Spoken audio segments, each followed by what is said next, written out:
嗨，各位听众朋友，大家好，我是舒田泌尿科主治医师张云竹。那么各位在日常生活中，可能也常常遇到一些频尿、急尿或甚至漏尿的一个情形，甚至有些朋友出门一定要垫着护垫才会觉得安心。这到底是什么情况呢？其实你现在的苦恼就叫做尿失禁。让我们一起来了解关于尿失禁的主题吧。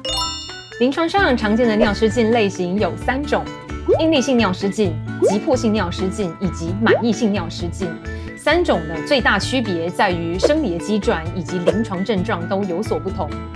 应力性尿失禁呢，它的生理机转起源于尿道结构的不稳定以及骨盆底肌肉的一个松弛。因此呢，像是有些朋友就跟我讲说，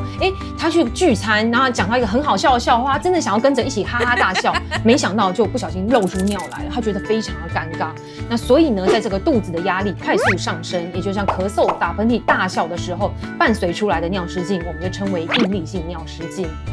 急迫性尿失禁最经典的临床症状就是高美户，来不及去厕所。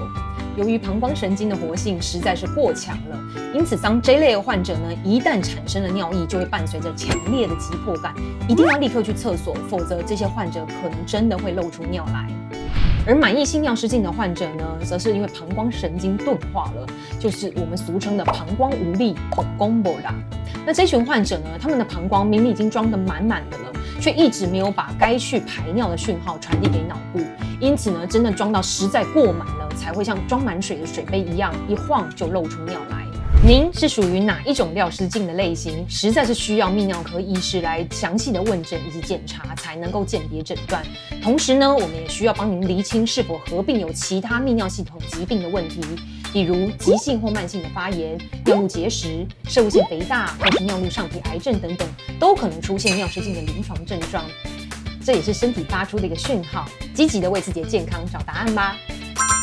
大家现在都已经了解临床上面常见的尿失禁类型，以及您应该来到泌尿科评估的原因。那我们下一集呢，将会继续为各位说明尿失禁的患者生活上面应该注意的守则，以及您来到泌尿科会接受到的专业治疗有哪些。舒田会客室，我们下集再见喽。